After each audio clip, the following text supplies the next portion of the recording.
Hello, நீங்க? வணக்கம். ரமேஷ் ஐயா பேசுறீங்களா? ஆமா, நீங்க? ஐயா, நான் சிவகுருநாதன், இந்த மயிலாடுதுறையிலேருந்து பேசுறேன் ஐயா. சொல்லுங்க, என்ன விஷயம்? நூல் ஒன்று, இந்த தமிழ் தாய் வாரத்து மறுப்பு கட்டுரைகள் நூல் ஒன்று வெளியிட்டு இருக்கிறா, தினமணியில பார்த்தேன்யா. எப்போ வந்தது அது? அது எப்போ வந்து தெரியல. அன்னைக்கு பழைய இரும்பு கடையில ஒரு சாமான் வருது, போனா போடுறது தினமணி துண்டு பேப்பர் கிடந்து, பழைய பேப்பர் சரி. தினமணியில திங்கட்கிழமை வரக்கூடிய இதுல சரி, தொடர்பு கொண்டப்போ உங்களுக்கு அது எந்த வருஷம் ஞாபகம் இருக்கா? அதெல்லாம் அதுல போடலையா. சரி, இருக்கட்டும். சொல்லுங்க. அது ஏதோ ஒரு மலர்ல நான் கொஞ்சம் பழைய புக்ஸ் எல்லாம் கலெக்ஷன் பண்ணுவேன், இலக்கியங்கள் வரமொழி நூல்கள்லாம். அதுல வரும்போது பார்த்தா அதுல ஒரு மலர்ல பார்த்தா மடிச்சு வச்சிருந்தாங்க, உள்ள வந்து விழுந்தது. நல்லது. அது 2015 மலர். அந்த மலரு மலர் தினமணியா? தினமணியா? தினமணி வந்து புத்தாண்டு மலர், தமிழ் புத்தாண்டு மலர்ல அந்த பேப்பர் இருந்தது, விமர்சனம். ஆமா, சரி சரி. அதான் உங்களுக்கு தொடர்பு கொண்டேன். நான் ட்ரெயின்ல வந்துட்டு இருந்தேன், அதான் வந்துடுச்சு சரின்ட்டு இறங்கிட்டு கூப்பிடுவோம்னு இப்போ கூப்பிட்டேயா. சரி, உங்களுக்கு அந்த நூல் வேணுமா? ஆமாய்யா. இந்த ஒரு நிமிஷம். நான் ஸ்ரீவில்லிபுத்தூர்ல எங்க இருக்கீங்க? ஸ்ரீவில்லிபுத்தூர்ல தெற்கு ரத வீதி. தெற்கு ரத வீதினா அவங்க பாண்டியன் ஒரு அட்வொகேட் இருந்தாங்களா, ஆறுமுகன் ஒரு அட்வொகேட். பாண்டியன், பி பாண்டியன். அவர் தானே? அவர் என்னுடைய சீனியர் தான், என் நண்பர் தான். சரி சரி சரி. ஆமா, நானும் லாயரா தான் இருக்கேன். ஓ, சரி சரி சரி. ரொம்ப சந்தோஷம். சரி, மகிழ்ச்சி. நானு உங்களுக்கு புத்தகத்தை கையோட இந்த தேடுறேன். உங்க பெட்டியில இது எல்லா புத்தகத்தையும் மொத்தமா எடுத்து அடுக்கி வச்சிட்டேன், ஏன்னா இடம் நெருக்கடி வேற. சரி சரி. அதானே பிரச்சனையே. நம்மளவே நூல் ஆர்வம் இருக்கு. பகவான் வந்து சொந்த வீடு கொடுக்க மாட்டாங்கன்னா வாடகை வீட்டுல பெரிய கஷ்டமா இருக்கு. அது சொந்த வீடு தான் இருந்தாலும் நூலை வச்சோம்னாலே இங்க பிரச்சனை வரும். ஏன்னா பூரா நூல், எங்க பார்த்தாலும் புஸ்தகம் தான். அதனால உங்களுக்கு இந்த இது நீங்க என்ன பண்ணிருக்கீங்கயா? 18 புத்தகங்கள் நான் இதுவரை எழுதி வெளியிட்டு இருக்கேன். அதுல வந்து புனைவு, அதாவது சிறுகதை நூல்கள், அப்புறம் வந்து ஒரு குறுநாவல் புஸ்தகம். எனக்கு உரைநடை நூல்கள் ஏதாவது இருந்தா சொல்லுங்க. உரைநடை, சரித்திரம், ஆய்வு நூல்கள் இது ஏதாவது இருந்தா சொல்லுங்க. உரைநடை, சரித்திரம், இந்திய சரித்திரம், பொய்யும் மெய்யும்னு ஒரு புஸ்தகம் வெளியிட்டு இருக்கேன். அதாவது நம்ம பள்ளிக்கூட பாடங்கள்ல சொல்லித்தரக்கூடிய வரலாறு வந்து முழுக்க முழுக்க தவறானதுன்னு அதுல நிரூபிச்சிருக்கேன். சரியா. அது வந்து இந்திய வரலாறு, அது வந்து வரலாற்று புஸ்தகம். கட்டுரை புஸ்தகம்னு பாத்தீங்கன்னா அதான் இந்த இந்த தவறான தமிழ் தாய் வாழ்த்து, அது கட்டுரை நூல் தான். சரி சரியா. அடுத்து புஸ்தகம் வெளியிடுறது வந்து நான் இனிமே யோசிக்க வேண்டியிருக்கேன். ஏன்னா புஸ்தகம் அச்சிட்டு வெளியிட்டா விற்க மாட்டுது. ஆமா ஆமா, அதுதான் தெரியும். வாசிப்புங்கிறது இந்த ஆண்ட்ராய்டு மொபைல் வந்து ரொம்ப குறைஞ்சு போச்சியா. வந்து 500 படிக்கிறது தான் வருது. ரொம்ப விலை கடுமையான விலையா இருக்கு. வாங்கி சேதனம் பண்ணணுங்கிற ஆர்வமே ரொம்ப குறைஞ்சு போகுது. வாசிக்கவே இப்போ வந்து ஆள் கிடையாதுங்க. ஆமா, ரொம்ப குறைஞ்சு போச்சியா. அவங்க இப்ப வாசிக்கிற அந்த பழக்கங்கள் வந்து. நீங்க என்னவா இருக்கீங்க, என்ன தொழில் பண்றீங்க? நான் வந்து கொஞ்சம் லைப்ரரி கொஞ்சம் ஸ்டார்ட் பண்றது, கொஞ்சம் புக்ஸ் கலெக்ஷன் பண்ணிருக்கேன். நான் இல்லாம அந்த திருக்கோயில் தொடர்புடைய அஷ்டபந்தன மருந்து வியாபாரம் பண்றேன். அப்படின்னா அஷ்டபந்தனா கும்பாபிஷேகத்துக்கா? அந்த மருந்து தயார் பண்றேன். அப்புறம் இப்ப ஆள் தட்டுப்பாட்டுனால விபூதி பண்ணிட்டு இருந்தேன், அது முடியல என்னால. அதனால சரின்ட்டு அதெல்லாம் விட்டுட்டேன். விபூதி செஞ்சு விக்கிறதா? விபூதியா? சுத்தமான விபூதி? ஆமா வச்சிருந்தேன். ஆள் பிரச்சனை, வாடகை ரொம்ப கடுமையான வாடகை கேட்க ஆரம்பிச்சாங்க. இந்த கவர்மெண்ட் வந்தோடனே கிராமங்கள்ல கூட கமர்ஷியல் போட்டு ஒரு 10 மாடு வச்சிருந்தா உடனே நான் கோசால போறது எதுவுமே இல்லாம நான் பால் கறந்து வந்து ஒரு கோனார் வந்து பால் எடுத்துட்டு போயிடுவாரு. ஒரு 4 லேடிஸ் 4 ஜென்ஸை வச்சு மருந்து தயார் பண்ணிட்டு இருந்தேன் விபூதி. அதுல கமர்ஷியல் கரண்ட் போட்டு கமர்ஷியல் ரெண்ட் எப்படி இப்படின்னு போட்டோம்னா ஹவுஸ் ஓனர் காலி பண்ண சொல்லிட்டான். பாருங்க, நம்மளால கொடுக்க முடியல. நம்ம சாதாரணமா உங்களுக்கு வந்து 12,000 ரூபாய் வாடகை கொடுத்துருந்தோம், ஒரு 2500 சதுரடிக்கு. உங்களுக்கு அவுட்டர் மயிலாடுதுறையில இருந்து 15 கிலோமீட்டர். அதுல என்னன்னா கமர்ஷியல் போட்டு கமர்ஷியல் கரண்ட் இதுவும் கரண்ட் போட்டு நீங்க வியாபாரம் என்ன பண்றீங்க? விபூதி மருந்து எல்லாம் தயார் அங்க எதுவுமே நான் வச்சுக்க மாட்டாங்க. தயார் பண்றதோட சரி வெளியில எடுத்துட்டு வந்துடும், அங்க எதுவும் வச்சுக்கவும் மாட்டேன். சரி. அக்கமதுல உள்ள நல்ல புண்ணியவங்கெல்லாம் அதை வந்து சேல்ஸ் டாக்ஸுக்கு ஈவிக்கு சொல்லி இது மாதிரி இங்க தயார் பண்ற வெளியில போய் விற்கிறாரு அப்படின்ட்டு ஆரம்பிச்சிட்டேன். அப்புறம் ஒன்னும் அது ஒன்றும் பண்ண அவங்க கவர்மெண்ட் ஒரு பக்கம் இருக்குன்னா உடனே ஹவுஸ் ஓனர் வந்து சும்மா போட்டு கடந்த இடம் தானே அது. அதை நான் வந்து 4 பக்கம் ரெடிமேட் காம்பவுண்ட் சோர் போட்டு மாட்டு கொட்டா போட்டு ஃபேன் போட்டு வந்து வந்து பண்ணிட்டு இருந்தேன். சரி. அது ஒரு கட்டத்துக்கு அப்புறம் முடியலையா சரின்னு விட்டுட்டேன்.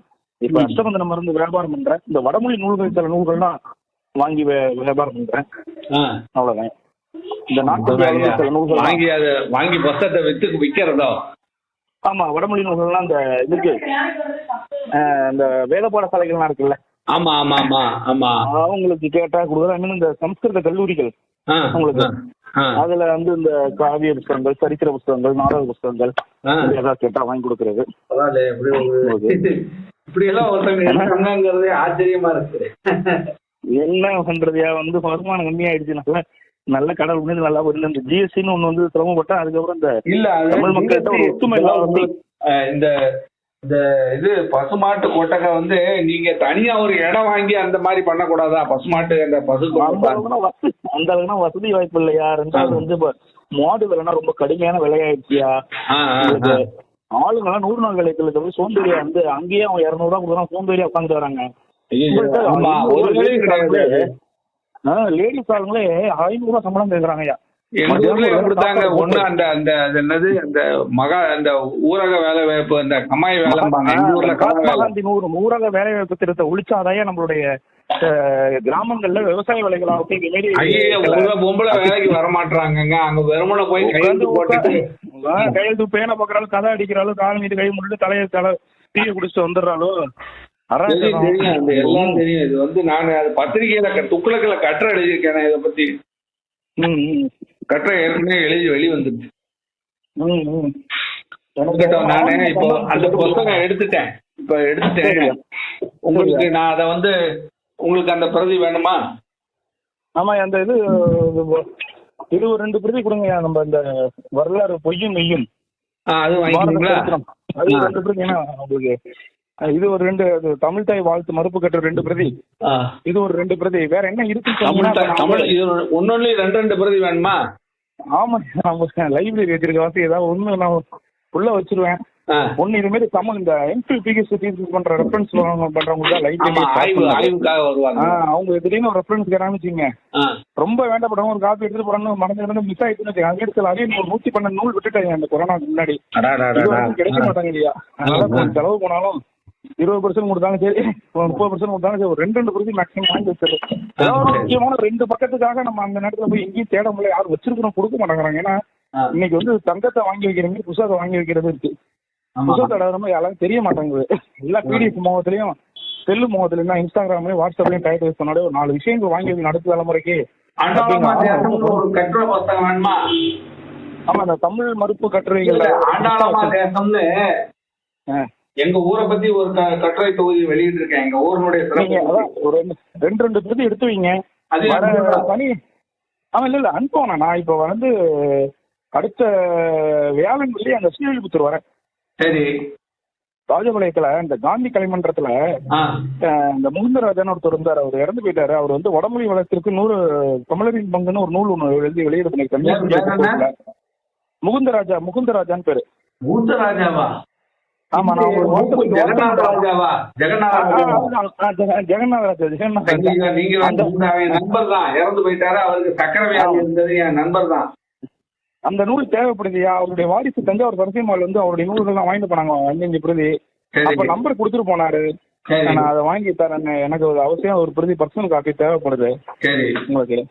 அதனால 2-3 விஷயத்துக்காக நான் வந்து ஸ்ரீவில்லிபுத்தூர் அந்த ராஜபாளையம் சங்கரங்கோயில் வரேன் உங்களுக்கு. அடுத்த வேளன் வெள்ளி வரேன். நான் சனி ஞாயிறு 4 நாள் அங்க இருப்பேன் உங்களுக்கு. சனிக்கிழமை இல்லைன்னா வெள்ளிக்கிழமை உங்களுக்கு தொடர்பு போடுறோம். நீங்க போன் பண்ணிட்டு எப்ப வர்றதுனாலும் ஒரு 1/2 மணி நேரத்துக்கு முன்னாடி போன் பண்ணிருங்க. ஏன்னா முடிஞ்ச வரைக்கும் அடுத்த சனி ஞாயிறுல உங்களுக்கு மீட் பண்றதுக்கு நான் போன் பண்ணிடுறேன். போன் பண்ணிடுறேன் கண்டிப்பா தொடர்பு. அப்புறம் ஆண்டாளம்மா தரிசனம் வேணுமா? ஆமாமா, ஸ்ரீவில்லிபுத்தூர் ஆண்டாள் தரிசனம் பண்ணிட்டு அங்க நம்ம தினமணியில ஒரு சில ஆண்டுகளுக்கு முன்னாடி அதே நூல்கள் நிறைய வச்சிருக்காரு. அவருக்கு பின்னாடி இது பராமரிப்பு இல்லாம இருக்கு அப்படின்னு சொல்லி சொன்னாங்க. அவரு சொல்லி சொன்னாரு. அவர் ஏதோ ஒரு தெருவுல ஒரு வயசானவர். நான் ஒரு அட்ரஸ் எழுதி வச்சிருக்கேன். அவர் இப்ப இருக்காரா என்ன ஏதுன்னு தெரியல. எந்த ஊரு? ஸ்ரீவில்லிபுத்தூர்ல 4 ரத வீதிக்கு அடுத்த வீதியில. சரி. வந்து அவர் வந்து நிறைய நூல்கள்லாம் சேகரம் பண்ணி வச்சிருக்காரு. இந்த வயசான காலத்துல இவ்வளவு நூல்கள்லாம் சேகரம் பண்ணி படிச்சுட்டு கொண்டுட்டு இருக்காரு. நிறைய பேருக்கு உதவி பண்றாரு அப்படின்னு சொல்லி தினமணியில வந்து பல ஆண்டுகளுக்கு முன்னால் அந்த முகவரி எழுதி வச்சிருக்கேன். அவர் இப்ப இருக்காரா என்ன ஏது அந்த முகவரி எனக்கு வந்து வாட்ஸ்அப்ல போடுங்க, நானே ட்ரேஸ் பண்ணிடுறேன் அவரை. ட்ரேஸ் பண்ணா அடுத்த தலைமுறைக்கு அங்க ஸ்ரீவில்லிபுத்தூர் பெனிங்டன் நூல் நிலையத்துல பல நூல்கள் வந்து ஒண்ணுமே இல்லங்கிறாங்க உங்களுக்கு. இல்ல சார், அவ்வளவுதான் பராமரிப்பு, அவ்வளவுதான் சார். எங்க லைப்ரரியன் ஒரு அம்மாவை போட்டுருக்காங்க. இந்த அம்மாவுக்கு லைப்ரரியன் கவர்மெண்ட்ல சப்போர்ட் இல்ல சார். புது நூல்கள் வாங்குறதுல ஒன்னும் சப்போர்ட் இல்ல. பழைய நூல்கள் படிக்கிறதெல்லாம் கம்மி ஆயிடுச்சு. அதனால கண்டெம்ட்னு போட்டு நிறைய நூல்கள், வடமொழி நூல்கள், இந்த வட்டெழுத்து நூல்கள் 50க்கு முன்னாடி நூல்கள் நிறைய கட்டி கட்டி உள்ள தூக்கி போட்டோம் சார் அப்படின்னாங்க. அதெல்லாம் விட்டுறாதீங்க மேடம். என்னைக்கா இருந்தாலும் நீங்க வந்து எப்படி வந்து தங்கத்துல காசு போடுறது, மண்ணுல பாதி பொண்ணுல பாதி மாரி உங்களுக்கு எவ்வளவு இதோ அது மாதிரி நூல்கள் என்னைக்கு நீங்க எடுத்து வச்சிடாங்க. ஏதோ ஒரு நபர் வந்து உங்களுக்கு தகுந்த ஒரு கௌரவம் பண்ணிட்டு அந்த நூலை வந்து ஒரு பிரதி எடுத்துட்டு போவார், கண்டிப்பா உபயோகப்படும் அப்படின்னு சொல்லி. இப்ப வந்து இந்த பிரிட்டிஷ் கவர்மெண்ட்ல இருந்து அவங்க வந்து என்ன பண்றாங்க, அரிய நூல்கள்லாம் பாதுகாப்புன்னு சொல்லி நம்ம வீட்டுக்கு வந்து நம்ம புக்கை ஸ்கேன் பண்ணிட்டு அந்த ஹார்ட் டிஸ்க் நம்மகிட்ட கொடுத்து ஒரிஜினல் சத்தையும் கொடுத்துட்றாங்க உங்களுக்கு. அதுல மீடியட்ல வந்து ரோஜாமுத்திய நூல் நிலையம் செயல்படுது சென்னையில உங்களுக்கு. அவர் சொன்னாரு, யார் வீட்லயும் அரிய நூல்கள்லாம் இருந்ததுன்னா அவங்களால பராமரிக்க முடியலன்னா நூலகத்தை கொடுத்துட்டாலும் வாங்கிக்கிறோம். இல்ல எங்க வீட்டுல தான் இருக்கும், நீங்க புக்கெல்லாம் வாங்கி ஸ்கேன் இது டிஜிட்டலைஸ் பண்ணிட்டு எங்கள்கிட்ட திருப்பி வேணா கொடுத்துருன்னு சொன்னாலும் நாங்க வந்து எங்களுடைய எல்லா செலவுலையுமே நாங்க வந்து தங்கி இருந்து பண்ணிக்கிறோம். யார் இந்த திட்டத்தை பண்றாங்க? அவங்க பிரிட்டிஷ் கவர்மெண்ட்டும் ரோஜாமுத்தையாவும் இந்தியன் கவர்மெண்ட்டும் செய்யறாங்க. இந்திய எல்லையை தாண்டக்கூடாது அது நூல்கள் உங்களுக்கு. ஆனா அவங்க ஹார்ட் டிஸ்க்ல ரெண்டு காப்பி பண்ணி ரோஜாமத்தியாவுக்கு ஒரு பிரதி, அவங்களுக்கு ஒரு பிரதி, நம்மளுக்கு ஒரு பிரதி கொடுத்துட்றாங்க. அது இஏபின்னு சொல்லி என்னமோ ஒரு திட்டத்துல பண்றாங்க. இஏபின்னு ஒரு திட்டத்துல பண்றாங்க உங்களுக்கு.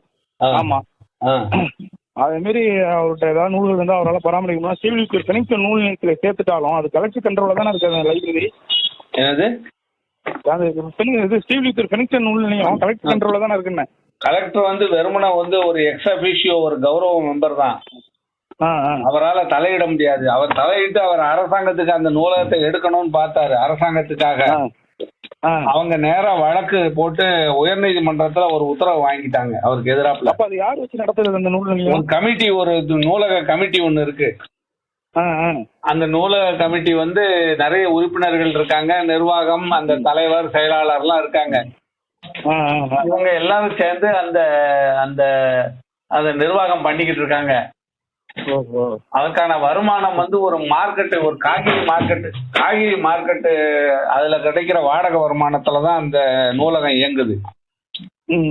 இப்பயும் வந்துட்டாங்க. தஞ்சாவூர் புரட்சி முன்னாடி தமிழ் பல்கலைக்கழகம் உலக தமிழ் ஆராய்ச்சி நிறுவனம் என்ன பண்ணிட்டாங்க, டிசம்பர் 1ஆம் தேதியில இருந்து புரவலர் நிதி, ஆயுள் பஞ்சாதார நிதி சேர்க்க சொல்லிட்டாங்க உங்களுக்கு. ஏன்னா எல்லாருமே இன்னைக்கு வசதி வாய்ப்பா இருக்காங்க, யாரும் ஏழ்மையில இல்ல.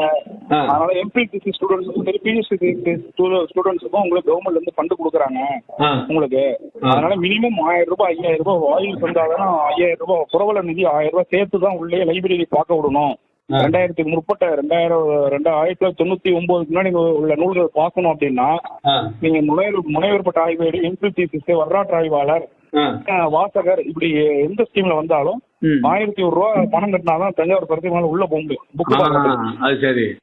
அதே மாதிரி ஏன்னா அவங்க தஞ்சாவூர் சரசி மேல சம்பளம் போடுறதுக்கு ஆளு 47 பேர் வேலை பார்த்த இடத்துல நீங்க 13 பேர் தான் வேலை பார்க்கறாங்க. நிறைய நூல்கள்லாம் அச்சடிக்காமே அப்படியே இருக்கும். வந்து ஓபி 100 நாள் வேலைக்கு எப்படி வந்து வெளியில வந்து மக்கள் வெயிலையும் மழையில வந்து உட்காந்து போறோம், இவனு பேண்ட் ஷர்ட் போட்டுட்டு ஃபேனும் கீழே உட்காந்துட்டு போயிட்டு இருக்காங்க, ஒரு வேலையும் செய்யறது கிடையாது உங்களுக்கு.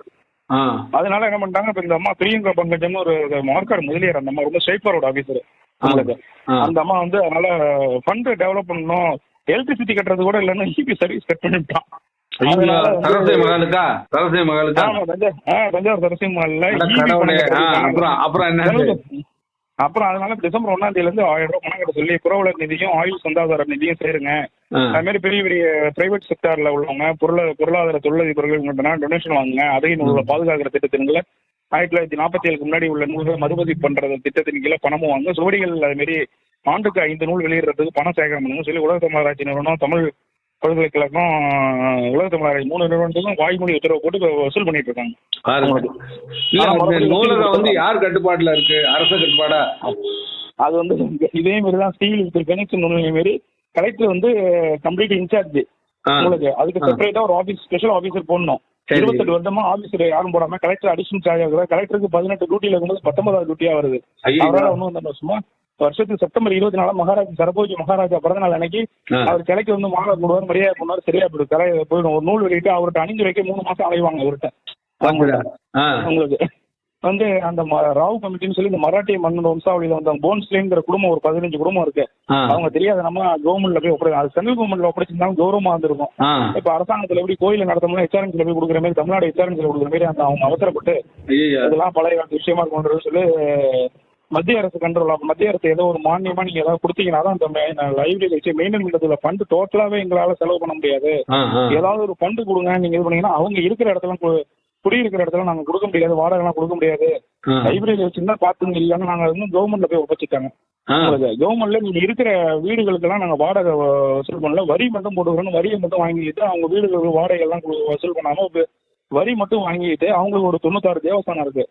தஞ்சாவூர் அரண்மனை தேவஸ்தானம். அந்த 96 தேவஸ்தானத்துல கொள்ளை அடிச்சுக்கிறாங்க. இவங்க வீடுகளுக்கு வரி மட்டும் வாங்கிக்கிறாங்க, வாடகை வாங்குறது கிடையாது. அவங்க ஸ்டேட் கவர்மெண்ட்ல கொடுத்தோன்னா ஒரு டிஆர் பாலுன்னு ஒருத்தர் வந்து மினிஸ்டரா இருக்கும்போது உள்ள போயிட்டு வெளில வரும்போது சில ராமர் சேது பாலத்தை அழிக்கிறதுக்குள்ளான ஆவணத்தெல்லாம் டிமாலிஷ் பண்றதுக்கு வெளில வரும்போது கேமராவில் சிக்கிட்டாரு.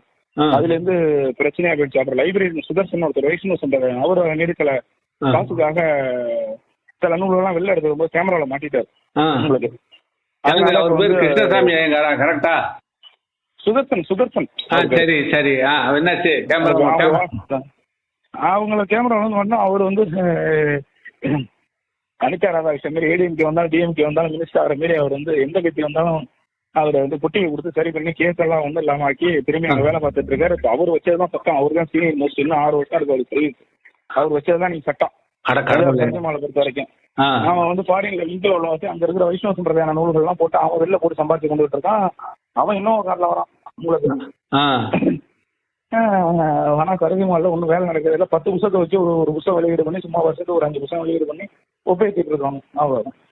அது இப்ப இந்த விஷயத்த இந்த சரஸ்வதி மகால் நூலகத்தினுடைய வரலாறு இப்படி எல்லாம் மோசமா இருக்குன்னு அதை தமிழ்ல எனக்கு எழுதி கொடுத்துட்றீங்களா? இல்ல, வக்கீல் ஜீவகுமார்னு நம்பர் வேணா அமைச்சிடும். அவர் ரொம்ப போராடி ஹைகோர்ட்ல கேஸே போட்டிருக்காரு. ஆனா வந்து ஆளுங்கட்சி பிரஷர்ல அவரை வந்து செயல்படாம பண்றாங்க. ஹைகோர்ட்ல விசாரணை ரொம்ப மந்த கதியில் நடக்குது. எங்க வாட்ஸ்அப்ல அமைச்சிடுறேன். மெட்ராஸ்லயா? மதுரை பெஞ்ச். மதுரை அங்கதான் நடக்குது வழக்கு. ஆமா ஆமா. சாதகமான தீர்ப்பு வருமா? வரும் தான். பட் ஆனா இவங்க பொருள்ல வந்து ஒன்னும் வராங்க. மினிஸ்டர் வந்து பாக்குறாங்க சொல்றாங்க. யாரும் அந்த நேரத்துல டிக்ளேர் பண்ணாலும் வெளில செயல்பாடு ஒண்ணும் இல்லை. இல்ல, அந்த கோரிக்கை என்ன வச்சிருக்காரு அதுல அந்த மனுல? அவரு கோரிக்கை ஃபர்ஸ்ட் கோரிக்கை என்னன்னா தோழியை வந்து ஆராய்ச்சி மீது நூல் வெளியிடணும். சரி, அதை செய்யறது இல்ல. 20 வருடமா அதை செய்ய மாட்டேங்கிறாங்க. அது மறுமதிப்பு இல்லாம இருக்கு. அதை பண்ணணும். முதல் கண்டிஷன் ஸ்பெஷல் ஆபீசர் போட்டே ஆகணும். நிர்வாக அலுவலர் அட்மினிஸ்ட்ரேட்டிவ் ஆபீசர் இதுக்குன்னு செப்பரேட்டா இருந்தவரை 20 வருஷமா நீங்க போடாம அடிஷனல் சார்ஜ் கலெக்டர் கொடுக்குறவாச்சு, கலெக்டருக்கு பல்வேறு நிர்வாக பணி கொடுக்குறவாச்சு. அவர் வந்து இதுல கவனம் செலுத்தி வாரத்துல ஒரு நாளாச்சும் இங்க வந்து உட்காந்து என்ன நடக்குது ஏது நடக்குதுன்னு கவனிக்க மாட்டேங்கிறாரு. அதனால special officer first appointment special officer. 2வது சுவடிகள்ல இருந்து தான் அரிய நூல்களை பாதுகாக்கணும். அது மாதிரி இங்க 2-3 நபர்கள் மேல வழக்கு பதிவு செஞ்ச நபர்களை உடனடியாக வேலையை விட்டு தூக்கிடணும். 4வது 15 வருஷத்துக்கு மேல பர்மனன்ட் ஆகாம இருக்கிற 28க்கும் மேற்பட்ட ஸ்டாஃபை வந்து பர்மனன்ட் பண்ணணும். 5வது வந்து அரிய நூல்கள் வந்து மறுமதிப்பு இல்லாம 80க்கு முன்னாடி போட்ட நூல்கள் மறுமதிப்பு இல்லாமே இருக்கு. அதெல்லாம் வந்து மறுமதிப்பு பண்ணணும். அது மாதிரி வந்து 10 லட்சம் ரூபாய்க்கு மிஷின் வாங்கி வச்சுட்டு வெளியில கொடுத்து பிரிண்ட் பண்ணி கட்சிக்காரன் சாப்பிட்டு இருக்காங்க. விலை ஜாஸ்தியா இருக்கு. புத்தகம் யாரும் வாங்க மாட்டாங்க. 180 ரூபா போட வேண்டிய 150 ரூபா போட வேண்டிய புத்தகத்தை 450 ரூபா போடுற வாசி உங்களுக்கு. அதுலயும் புத்தக விற்பனையாளருக்கு 20%, பப்ளிக் 10% வந்த வாசி எல்லாம் வாங்க வர்றது குறைஞ்சு போச்சு. முன்னாடி வந்து யாருக்கு வந்தா 30%. 1000 ரூபாய்க்கு மேல புக் வாங்கினாலே உங்களுக்கு 30% யாருக்கு வாங்கினாலும் தெரியும். இப்ப அப்படி கிடையாது. நீங்க எவ்வளவு ரூபாய்க்கு வாங்கினாலும் 10% தான் டிஸ்கவுண்ட். 2016 இருந்து வெளியிடுறதுக்கெல்லாம் அப்படி பண்ணிட்டாங்க உங்களுக்கு. அதனால அதனால புக்கு சேல்ஸ் உட்காந்து போச்சு. புக்கும் நிறைய புத்தகங்கள் மறுமதிப்பு இல்லாம அவுட் ஆஃப் பிரிண்ட்னு ஒரு கேட்லாக் எடுத்தீங்கன்னா அதுல 150% அவுட் ஆஃப் பிரிண்ட்னு போட்டிருப்பாங்க. இப்ப அது வந்து பிரச்சனை ஆகணும்னா அண்டர் பிரிண்ட் வச்சிருக்காங்க. ஒரு விலைப்பட்டியல் இருக்கா 150% அண்டர் பிரிண்ட். அப்புறம் என்ன அங்க சேல்ஸ் ஆகும் சொல்லுங்க? ஆமா, ரொம்ப மோசமா போயிட்டு இருக்கு. போன கவர்மெண்ட் கண்டுக்கல, இந்த கவர்மெண்ட் கண்டுக்கல. சம்பளம் போடுறதுக்கு பணம் இல்லாம தவிக்கிறாங்க. திருவாரூர்ல தியாகராஜர் கோயில் சுத்து 1000 வேலி நிலம் உங்களுக்கு 800 வேலி கவர்மெண்ட் எடுத்துட்டு. ஆனா இந்த கவர்மெண்ட் எடுத்த 16 டிபார்ட்மெண்ட்டும் தியாகராஜாவுக்கு மாசம் முடிக்க வேண்டிய நிதியை கொடுக்காம தியாகராஜர் கோயிலுக்கு கரண்ட் பில் கட்ட 25 ஏக்கர் போலாம் 25 ஏக்கர் கோயில், 25 ஏக்கர் ஓடை. இந்த 25 ஏக்கர் உள்ள கோயிலுக்கு கரண்ட் பில்ல கட்ட பணம் இல்லாம உள்ள வந்தா சும்மா சாதாரணமா ஒரு 5000 ரூபாய் பணம் வாங்கிட்டு பண்ணக்கூடிய முசுகுந்து அர்ச்சனைங்கிற ஒரு அர்ச்சனையை 60,000 ரூபாய் வாங்கிட்டு பண்றாங்க. அட பாவிகளா! ஒரு நாளைக்கு வியாழக்கிழமையில திங்கக்கிழமையில 10 அர்ச்சனை நடந்ததுன்னா உங்களுக்கு 10 அர்ச்சனை 60,000 ரூபாய், 10 அர்ச்சனை 6 லட்சம் ரூபாய் வச்சு உங்களுக்கு. ஆனா 2 லட்சம் செலவு பண்ணிட்டு 1 லட்சம் இவங்க வந்து இதுல டெபாசிட்ல ஈபிக்கு இது பண்ணிட்டு 3 லட்சம் ரூபாய் சாப்பிடுறாங்க. இருக்கிற சிப்பந்திகள், அரங்காவலுக்கு தலைவர், ஏசி, டிசி, ஜேசி எல்லாம் சாப்பிடுறாங்க. 60,000 ஒரு அர்ச்சனைக்கு? அதுல என்ன இருக்கு 60,000 ரூபாய்க்கு அர்ச்சனைக்கு? அந்த மகாராஜாங்கிற வந்து அவருக்கு எல்லாம் போடும்போது எல்லாம் உங்களுக்கு பெரிய பெரிய இது இந்த சைஸ் தான் போடுவாங்க. உங்களுக்கு ஏசி ஜெராக்ஸ் போடுற சைஸ் தான் எல்லாம் பெரிய பெரிய முறுக்கு, தேங்குழல், ஆப்பம், அதிர்ஷ்டம் எல்லாம் பெருசு பெருசா போடுவாங்க உங்களுக்கு. ஒரு அப்பத்தை ஆரம்பிச்சு முழுசா சாப்பிட முடியாது. அதுமாதிரி நல்லா பெருசு பெருசா வந்து 12 நூதியம் போட்டு இது பண்ணும். 12 நூதியம் 6 பக்ஷணம் உங்களுக்கு. தேங்குழல், அதிர்ஷ்டம், முறுக்கு அப்படின்னு செய்யறது கிடையாது. அது மாதிரி ஏகப்பட்ட இது மாரி அரசு வந்து அரசு கோயில்கள்ல வந்து உள்ள இடத்தை எடுத்துக்கிட்டு இடத்துக்கு உண்டான வரியை கொடுக்காம அந்த கோயில் அந்த நிலத்துல இப்ப என்ன நடக்குது? அது கைப்பற்றின நிலத்துல எல்லாம் அரசு அலுவலகங்கள் செயல்படுது, மத்திய அரசு பல்கலைக்கழகம் செயல்படுது, அரசாங்கம் தமிழ்நாடு அரசோட கலெக்டர் ஆபீஸ்ல இருந்து, எஸ்பி ஆபீஸ்ல இருந்து, ஃபயர் சர்வீஸ்ல இருந்து, பிடபிள்யூ வருஷத்துல ஒரு 22 அரசு துறைகள் செயல்படுது திருவாரூர்ல. அது எந்த வருஷம் எடுத்துட்டாங்க? திருவாரூர்ல அவங்க எடுத்து 20 வருஷம் ஆகுது.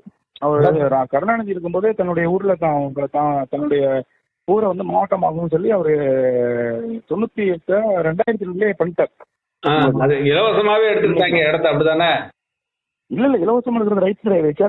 ஹெச்ஆர்என்சி நீங்க ஸ்ரீவில்லிபுத்தூர் கோயிலுக்கு சொந்தமான இடத்த நீங்க அந்த ஆண்டாளுக்கு செய்ய வேண்டியதுன்னா தமிழ்நாடு ஃபுல்லா எங்க இருந்தாலும் நீங்க அனுபவிச்சிருக்கோம். விற்கிறதுக்கோ வாங்குறதுக்கோ ரைட் கிடையாது. ஒப்பந்த அடிப்படையில் 99 வருஷம் லீஸ் இருந்தது. அது 99ல சுப்ரீம் கோர்ட் கேன்சல் பண்ணிட்டான். 99 வருஷம் அக்ரிமெண்ட்ல கொடுக்குற வாசி எதிராளி பயனாளி எக்ஸப்ட் வந்து எக்ஸ் பர்சன் வந்து அது பண்றான். ஒய் பர்சன் பிச்சை எடுத்துட்டு இருக்கான். ஒய் பர்சன் கோயில், எக்ஸ் பர்சன் பொது நபர். அந்த நபர் வந்து சௌரியமா இருந்தான். அவன் வீடு ஒன்னே இடத்த போட்டு வீடு பிளாட்டை போட்டு கட்டி வாடகை போட்டு சம்பாதிச்சு நல்லா சௌரியமா இருந்தான். ஆனா கோயிலுக்கு ரொம்ப சொற்ப தொகை கொடுக்குறாங்க. 99 அக்ரிமெண்ட்டை கேன்சல் பண்ணிட்டாங்க உங்களுக்கு. ஆமா, 99 கேன்சல் ஆயிடுச்சு. இப்ப 29 வருஷம் இல்ல 19 வருஷம் 2ல ஏதாவது தான் கொடுப்பாங்க. 3 வருஷத்துக்கு 15% 20% வாடகை ஏற்றுவோம் அப்படிங்கிற அக்ரிமெண்ட் எல்லாம் கொடுப்பாங்க. Very good. ஆமா, இந்த 99 வருஷம் சுப்ரீம் கோர்ட்ல 99 வருஷம் ஒப்பந்தத்தை எப்ப எந்த வருஷம் ரத்து பண்ணாங்க? ஆர்டர் போட்டு 2000 முன்னாடியே இது பண்ணிட்டாங்க பாருங்க. உங்க ஊர்ல ஆறுமுகம்னு ஒருத்தர் இருக்காரு. அவரு ஆறுமுகமா கந்தசாமின்னு நினைக்கிறேன். அவரு நடராஜர் பத்தி ஒரு நூல் ஒண்ணு எழுதியிருக்காரு. கந்தசாமி இறந்து போயிட்டாரு அவரு. விஎஸ்கே. ஆமா ஆமா இறந்து போயிட்டாரு. அவரு அதை பத்தி சில தகவல்லாம் வச்சிருந்தாரு உங்களுக்கு. சரி, அவர் நடராஜர் பத்தி நூல் எழுதுறது அவன் புக் அவுட் ஆஃப் பிரிண்ட் தம்பி அப்படின்னு நான் வந்து கொரோனாக்கு முன்னாடியே அவரை பார்க்க வந்தேன். உங்களுக்கு அவருக்கு ஒரு 6000 புக் வச்சிருந்தாரு. அவர் வாரிசுக்கு அப்புறம் வாரிசு என்ன பண்றான்னு தெரியல உங்களுக்கு. ஸ்ரீவில்லிபுத்தூர் கணித்த நூல்னு செவ்வாய்க்கிழமை வந்து லீவுன்னு சொல்லிட்டாங்க. அப்புறம் நம்பர் கொடுத்தாங்க, நீங்க தொடர்பு கொண்டுட்டு வாங்க அப்படின்னு. அதுக்கப்புறம் ஒன்றும் எனக்கு கொரோனாக்கு அப்புறம் வந்து அவருடைய மருமகன் பிள்ளைகள் மருமகன்லாம் இருக்காங்க. வந்து அவங்களுக்கு அந்த விஷயம்லாம் ஒண்ணுமே தெரியாது. அவர் ஆனா அப்டேட் வந்து உங்களுக்கு ஸ்ரீவில்லிபுத்தூர் பத்தி நிறைய செய்திகளும் சேகரம் பண்ணாரு. உங்களுக்கு மறுபடி இப்ப இந்த கோதாவரி சாப்செட்டை வச்சு பழையப்படுத்தி ஸ்ரீவில்லிபுத்தூர் தலப்புராணத்தை, ஸ்ரீவில்லிபுத்தூர் மகோற்சவங்கள், ஸ்ரீவில்லிபுத்தூர் வரலாற்று ரீதியான தகவல்லாம் எல்லாம் பண்ணணும். ஆனா அவருடைய உடல்நிலை ஒத்துழைக்கல. சில நபர்கள் எல்லாம் அவருக்கு எதிர்ப்பு தெரிவிச்சுன்னா அப்படியே பண்ணிட்டாரு உங்களுக்கு இருக்கும். அதனால இந்த புக்கு வெளிவராமலே போயிடுச்சு உங்களுக்கு. அவருக்கு எதுக்கு? சரிங்க பாப்பா, நீங்க நேரில் வாங்க பேசணும். சனி ஞாயிறு அந்த சரஸ்வதி மகால் விஷயத்த வந்து எனக்கு கொஞ்சம் பேப்பர்ல எழுதி எனக்கு அனுப்பிச்சிடுறீங்களா? நான் இப்ப கடைசியா ஜூனியர் உடன்ல வந்து உங்களுக்கு வாட்ஸ்அப் பண்றேன். அந்த அட்ரஸ் நம்பர் உங்களுக்கு நாளைக்கு வணங்கி அனுப்பிச்சு விடுறேன். அவர் ரொம்ப இதுக்காக போராடினாரு. சரஸ்வதி மகாலுக்கு அஜெண்டாவே இங்கிலீஷ்ல புக்கு போட்டிருக்காங்க. அதையும் நான் உங்களுக்கு அட்ரஸ் அனுப்பிச்சு விடுங்க, நான் அனுப்பிச்சு விடுறேன். சரஸ்வதி மகால்ல என்னென்ன டிபார்ட்மெண்ட் என்னென்ன பணிகள் செய்யணும், சென்ட்ரல் கவர்மெண்ட்ல இருந்து என்ன ஃபண்ட் வரணும், ஸ்டேட் கவர்மெண்ட்ல இருந்து என்ன ஃபண்ட் வரணும், பொதுநபர் ஒரு ஃபண்ட் கொடுத்தா, பொதுநபர் ஒரு புத்தகம் கொடுத்தா இதை எப்படி வாங்கணும், இப்படி பராமரிக்கணும், அப்படி அஜெண்டாவே போட்டிருக்காங்க. தமிழ்நாட்டுல எனக்கு தெரிஞ்சுக்கிட்டு 100க்கும் மேற்பட்ட தனிநபர் நூல்நிலை இருந்தாலும் இங்கிலீஷ்ல அஜெண்டா போட்டு சேல்ஸ்ல இருக்கிறது சரஸ்வதி மகால் தான். பாருங்க வந்து கோபால்ஜிராவ் லைப்ரரின்னு கும்பகோணத்துல இருக்கு, உதயதா லைப்ரரி. இங்க வந்து நம்ம வாகனேரியில ஒரு செட்டியார் காசி விஸ்வநாதர் இந்த லைப்ரரி இருக்கலாம் அஜெண்டா வந்து அவங்க பர்சனலா வச்சிருந்தாங்க, வெளியில யாருக்கும் பப்ளிக்கு கொடுக்கல. ஆனா இவங்க வந்து இதாக போட்டிருக்காங்க. இன்னைக்கு என்னன்னா இந்த கவர்மெண்ட்ல எல்லா தனிநபர் நூல்நிலையும் மிரட்டி கலைஞர் நூற்றாண்டு நூலகம் தான் ஆசியாவிலேயே பெரிய நூல் நிலையமா இருக்கணும் அப்படின்னு பல நூல்நிலையை மிரட்டி உருட்டி சொற்ப தகை கொடுத்து வாங்கினாங்க. அதுல சில நூல் நிலைகள்லாம் தனிப்பட்ட ஜாதி அரசியல் இன்ஃபுளுன்ஸ்ல கோர்ட்ல ஆர்டர் வாங்கி பிரேக் பண்ணி வச்சிருக்காங்க. அதுல இப்போ உங்களுடைய பகுதியில நியரஸ்ட் எங்க சொல்லணும்னா உங்களுக்கு வந்து இப்ப சிவகங்கையில கிளாசிக்கல் சொசைட்டின்னு இருக்கும், பஸ் ஸ்டாண்டுக்கு தவிர மன்னர் கல்லூரிக்கு பக்கத்துல உங்களுக்கு ஒரு 5000 சதுரடியில ஒரு 2000 பேர் லைப்ரரி இருக்கும், கிளாசிக்கல் சொசைட்டி லைப்ரரி. அது சென்னை, தஞ்சாவூர், மதுரை, சிவகங்கை இது மாதிரி இடங்கள்ல இருக்கு. இந்த நூலகத்துல அந்த பாகநேரின்னு சொல்லி சிவகங்கை இருக்கு பாகநேரி நூல் நிலையம், ஒரு காசி விஸ்வநாதர் தென்னிந்தியாவிலேயே தனிநபர் நூல் நிலையத்துல மிக பல வருடங்களாக தூய்மையும் நேர்மையும் வாசகருடைய பெரும் ஆதரவையும் பெற்ற ஒரே லைப்ரரி அந்த லைப்ரரி தான். 3 லட்சம் புத்தகம் இருந்தது உங்களுக்கு. கடைசி நேரத்தில் செட்டியார் வாரிசு விவரம் இல்லாம இடம் வேணும்னு சொல்லிட்டு அதை போய் சாதாரண ஒரு பஞ்சாயத்து ஆபீஸ்ல போய் கொடுத்தோன்னே அவன் 3 லட்சம் புத்தகத்தை என்ன பண்ணுவான் உங்களுக்கு? அப்படியே வந்து இடைக்கு வித்தான், பழைய புத்தகம் இடைக்கு வித்தான். மீதி இருந்ததை மதுரை சர்வோதய இலக்கிய பண்ண இளங்கோ புருஷோத்தம்னா இளங்கோன் அவர் ஏதோ பேரம் பேசி மதுரையில கலைஞர் நூற்றாண்டு நூலகத்துல சேர்த்தாருன்னாங்க. அது எந்த அளவுக்கு உண்மை வந்ததா என்னங்கிறது சுகுணாவுக்கு தான் வெளிச்சம். அதே மாதிரி சிதம்பரத்துல மெய்யப்பன் தமிழாய்வகம்னு வச்சு அவருக்கிட்ட ஒரு 70,000 புத்தகம் வச்சிருந்தாரு. அந்த லைப்ரரியும் காலி பண்ணிட்டாங்க. உங்களுக்கு புதுக்கோட்டை நாணாலயம் எவ்வளவோ பாருங்க. இவங்க அரசாங்கம் மிரட்டி வாங்குறதுதான் உங்களுக்கு. இல்ல அவங்க வந்து தெளிவா இருக்க வேண்டியதானே. அவர் நாட்டுக்குள்ள செட்டியாரு பையன் பதிப்புத்துறையில இருக்காரு, பதிப்புத்துறைக்கு ஆபத்து வந்துடும் அப்படின்ட்டு சொல்லிட்டு என்ன பண்ணிட்டாரு, காசுக்காக அவசரப்பட்டு கொடுத்துட்டாரு. புதுக்கோட்டை நாணாலய நூல் நிலையம், கும்பகோணத்துல சிவகுருநாதன் நூல் நிலையம், கோபால்ஜிராவ் லைப்ரரி, உபேசா லைப்ரரி, இதே மாதிரி சில லைப்ரரி எல்லாம் ட்ரஸ்ட்ல வந்து ஃபார்ம் பண்ண வச்சு இவங்களால ஒன்றும் பண்ண முடியும். ஆனா அரசாங்கத்து கண்ட்ரோல்ல இருக்கிற நூல் நிலையங்கள் அதிகாரப்பூர்வமா சென்னையில உள்ள தமிழ்நாடு அரசு ஆவண காப்பகத்துல, தஞ்சாவூர் சரஸ்வதி மகால் வந்து இந்த மாதிரி இடத்துல வடமொழி நூல்களே இருக்கக்கூடாது, அந்த வட்ட எழுத்து நூல்களே இருக்கக்கூடாது அப்படின்னு சொல்லி கடுமையான வாய்மொழி உத்தரவுல ஏகப்பட்ட நூல்கள் டெமாலிஷ்ல போகுது. உங்களுக்கு போயிடுச்சு, நிறைய நூல்கள் போயிடுச்சு. உங்களுக்கு எனக்கு விவரம் தெரிஞ்சு எனக்கு 42 வயசு நடக்குது. முதல்ல வந்து தென்னிந்தியாவில் உள்ள பல்வேறு திருக்குறளுடைய விஷயங்கள்லாம் ஃபர்ஸ்ட் வட்ட எழுத்துல வந்திருக்கு, அப்புறம் தமிழ் எழுத்துல வந்திருக்கு, அதுக்கப்புறம் தான் இந்த தேவநாகரிங்கிற ஹிந்தி எழுத்துல வந்திருக்கு. செப்பேடுகள், ஓலைச்சுவடிகள், புத்தகங்கள், அந்த வட்டெழுத்துலதான் சில விஷயங்கள் ரகசியமா இது பண்ணிருக்காங்க. அதுல சொத்து விவரம் இருக்கு, உற்சவ விவரம் இருக்கு, கோயிலுடைய சிறப்பம்சம் இருக்கு, ஊரோட சிறப்பம்சம் இருக்கு, ஒரு நதியோட சிறப்பம்சங்கள் இருக்கு. தமிழ்ல போட்டா எல்லாரும் தெரிஞ்சதுன்னா ரகசியத்தை ஒழிச்சிருவோம், ஆபத்து வந்துரும்ட்டு சில ரகசியமா வச்சிருந்த விஷயத்த இன்னைக்கு வந்து ஓபன் பண்ணி விட்டு இன்னைக்கு அந்த விஷயத்தையே க்ளோஸ் பண்ணிட்டாங்க. ஆனா கடவுள் வந்து அரசன் அண்டுவான் தெய்வம் நின்று கொள்ளுங்கிற மாதிரி இன்னைக்கு ஏதோ ஒரு ரூபத்துல எப்படி நம்ம பழைய நூல்களும் அச்சு போட்டு அடிச்சு எடுக்கிற கஷ்டம் ஸ்கேன் பண்ணி அப்படியே பிரிண்ட் அவுட் போடுறது ஏதோ ஒரு பகவான் கொடுத்த ஒரு பெரிய விஷயத்துல இல்லைங்க. அதாவது இனிமே நூல்களை பாதுகாக்கிறதுனா அதை வந்து மறுபதிப்பு செய்யாம ஸ்கேனிங் இருக்குல்ல, அதுதான் டிஸ்ட்ரிபியூஷன் பண்ணிட்டு இருக்காங்க. அதான் கடவுள் சொல்லணும், ஒரு ஸ்கேனருங்கிற ஒரு அற்புதமான 1.5 லட்ச ரூபாய்க்கு அப்படியே எடுத்தா அப்படியே வச்சுட்டு நீ இழுத்தீங்கன்னா பேனா மாதிரி வச்சு இழுத்துனீங்கன்னா ஒரு ஸ்கேல் வச்சு ஒரு பேப்பர்ல கோடு போடுற மாதிரி நீட்டா எடுத்தீங்கன்னா பளிச்சுன்னு வந்துருது. அதான் அந்த மாதிரி எல்லா நூல்களையும் பாதுகாத்து நம்ம ஏதோ ஒரு ஆர்வத்தினால நீங்க மாவட்டம் தோறும் இந்த வரலாற்று ஆய்வாளர்கள், செப்பேடுகள் படிக்கிறவங்க, ஓலைச்சுவடி படிக்கிறவங்க ஒரு குரூப் வந்தவாசி நீ தமிழ்நாடு ஃபுல்லா பல்வேறு இடங்கள்ல செப்பேடுகள், ஓலைச்சுவடி கிடைச்சதுல பல இடத்துல சொத்து இருக்கிறதெல்லாம் வெளில வந்து பல வருடமா பல தலைமுறையா கோயிலை ஏமாத்தி சாப்பிட்டவங்களாம் இன்னைக்கு வெளில போக வேண்டிய சூழ்நிலை வந்து எந்த தயவுதாட்சமே இல்லாம கோயில் சொத்துல பல வருடமா இருந்தா இந்த வருடத்துக்கு அப்டேட் வரைக்கும் உள்ளதுக்கு பெனால்டி கட்டினா இருக்க சொல்லுங்க, இல்லைன்னா இமீடியட்டா கால் பண்ணி சொல்லுங்க. சுப்ரீம் கோர்ட் ஒண்ணுமே தயவுதாட்சமே பாக்காதீங்க. அதனாலதான் ஏதோ தப்பிச்சிட்டு இருக்கு. சரி, நான் ஐயா நீங்க எந்த நூலகத்துல வேலை செய்றீங்க? இல்ல நான் நூலகத்துல தான் வேலை செய்யறேன். நான் பர்சனலா ஒரு சில நண்பர்கள்லாம் பல இடங்கள்ல போகும்போது கேட்டாங்க, இது மாரி தீசிஸ் பண்றவங்கள்ட்ட ஏதாவது பழைய நூல் தான் வாங்கி கொடுக்கணும். ஓவியசாலை library, Annamalai university, Madras university, Madurai Kamaraj university வாங்கி கொடுத்தேன். அதுலதான் ஒரு ஆர்வம். சரி, ஒரு மினிமம் இந்த எம்பிபிஎஸ் இந்த வரலாறு, சங்க இலக்கியம் இது மாதிரி ஒரு நூல்களை சேர்த்து ஒரு லைப்ரரி வைப்போம் அப்படின்னு ஒரு ஆசை எனக்கு. அதுக்குதான் சரிப்பா அந்த மாடு நேரில் வாங்க, என்கிட்ட இருக்கிற சேகரத்தை நானே வெளியிட்ட நூல்கள் எல்லாம் காட்டுறேன். உங்களுக்கு வேணுங்கிறத வாங்கிக்கோங்க. சரியா? சரி, மிக்க நன்றி. நன்றி. லட்சக்கணக்கான ரூபாய் என் பணத்தை பூரா போட்டுட்டேன். இனிமே நான் அச்சுட்டு வெளியிடுறது இல்லைன்னு முடிவு பண்ணிட்டேன். ஏன்னா விற்க மாட்டேது, அதான் கஷ்டமா இருக்கு. அதோட படிக்கிறது குறைஞ்சு போச்சு அன்னைக்கு. அதான் நீங்க சொல்றீங்க புஸ்தகங்கள் சொல்றீங்க, புஸ்தகத்தை வந்து இப்ப நியூஸ் பேப்பரே விற்க மாட்டேது சாமி. அவன் குறைஞ்சு போச்சு அன்னைக்கு. நியூஸ் பேப்பரே விற்க மாட்டேன். நீங்க சொல்றதெல்லாம் சரிதான். இப்ப நியூஸ் பேப்பர் கூட வாங்க மாட்டேங்கிறான். இப்ப தந்தியும் தினகரன் விக்கிற மாரி வேற எந்த பேப்பரும் விக்கிற கிடையாது. ஆமா தெரியும். தந்தியும் தினகரனும் காலையில 4:30 மணி நைட்டு 10 வரைக்கும் கிடைக்குது. டிவி பேப்பரு 9 மணிக்கு அப்புறம் நீங்க போனீங்கன்னா தினமணியோ தமிழ் ஹிந்தோ தினமலரும் கிடைக்க மாட்டேங்குது. ஆமா, ஏன்னா ரொம்ப மூணுமே கம்மியாயிடுச்சு.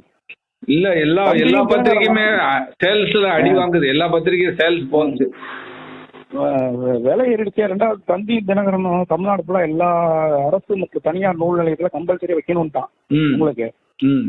அதனால அவங்க 2 பத்திரிகை மட்டும் நிறைய போடுறாங்க. அவங்களுக்கு ஒரு நாளைக்கு 1,00,000 பத்திரிகை. இவங்க எல்லாம் வந்து 40,000த்துக்கு மேல அடிக்கிறது இல்ல.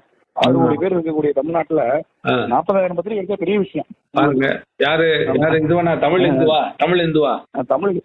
தமிழ் ஹிந்தோ தினமணியோ தினமலரோ ரொம்ப குறைஞ்சு போச்சு. 40,000 தமிழ்நாடு பூரா 40,000 தான் போகுதா? ஆமா, தமிழ் தினமணி ஒரு தமிழனும் ஒரு தமிழ் இலக்கியவாதியும் படிக்க வேண்டிய நூல். ஆனா அதுக்கு ஆதரவுல ரொம்ப குறைஞ்சு போச்சு. இப்ப ஜனவரி 1ஆம் தேதியில இருந்து 12 ரூபா ஏத்த போறேன்ட்டா, 2 ரூபா ஏத்த போற, ரொம்ப லாஸ்ல ஓடிட்டு இருக்கு அப்படின்னு. என்ன வைத்தியநாதன் சொல்லிட்டாரா? ஆமா, கடைசியா இந்த சேலம் புத்தகத்துக்கு போயிட்டு வந்தேன். அதனால வந்து இந்த இதுக்கப்புறம் வந்து ஜனவரில இருந்து ஏத்துற மாதிரி முடிவு பண்ணிருக்கோம் அப்படின்னு சொல்லி சொன்னாங்க. ரொம்ப பப்ப உங்களுக்கு இப்ப 2000 புத்தகம் போட்டா உங்களுக்கு 100 ரூபா கொடுக்கலாம். அந்த புத்தகத்தை 500 புத்தகம் கொடுக்கும் போது நீங்க 200 ரூபா கொடுக்கணும். 250 ரூபாய்க்கு போடும்போது 300 ரூபா கொடுக்கணும். நஷ்டத்துல பண்ண முடியாதுல்ல. அதனால அவங்க தமிழ் ஆளுநர்கள்லாம் ஆல் ஓவர் இந்தியா லெவல்ல, உலக லெவல்ல தமிழ் ஆளுநர்கள் ஏதோ ஒரு டெபாசிட் கொடுத்துருக்காங்க. இந்த ஆயுள் சந்தாதாரங்கிற மாரி. இது இல்லாம தமிழுக்காக சில நபர்கள் கொடுத்த உதவியினாலதான் ஓடிட்டு இருக்காங்க. சரி, நான் ஒரு கோயந்தா வந்து சரி தென்னிந்தியாவில் ஏதோ ஒரு தொழில் நடத்தல, ஏதோ இது ஒரு தொழிலா நடந்துட்டு இருக்கு, போ நஷ்டம் இல்லாம ஓட்டுறீங்க, ஏன்னா லாபம் வேணாங்க, நஷ்டம் இல்லாம பாத்தீங்க அப்படிங்கும் போது அடிப்படையான சில விஷயங்களுக்கு ரொம்ப சிரமப்படுறாங்க. அதனாலதான் பேப்பர் விலை ஏற்ற வேண்டிய இக்கட்டான சூழ்நிலை. அதிகமா இருக்குதுன்னா அதிகமா போட்டுதுன்னா எனக்கு கவலை இல்லை. குறைச்சலா அவரை வச்சு விளம்பரம் யாரும் எங்களுக்கு கொடுக்க மாட்டேங்கிறாங்க. அப்புறம் என்ன பண்றது அப்படிங்கிறாரு. நிறைய பேப்பர் தான் நிறைய விளம்பரம் கொடுப்பாங்க. விளம்பரம் கம்மியாகும் போது நம்ம அசல் ரேட்டு போட்டு கொடுக்க முடியல எங்களால அப்படிங்கிற. உண்மைதான். சரி, சனி ஞாயிறு சந்திக்கிறேன். வாங்கண்ணே நன்றிண்ணே. ஃபோன் பண்ணிட்டு வாங்க.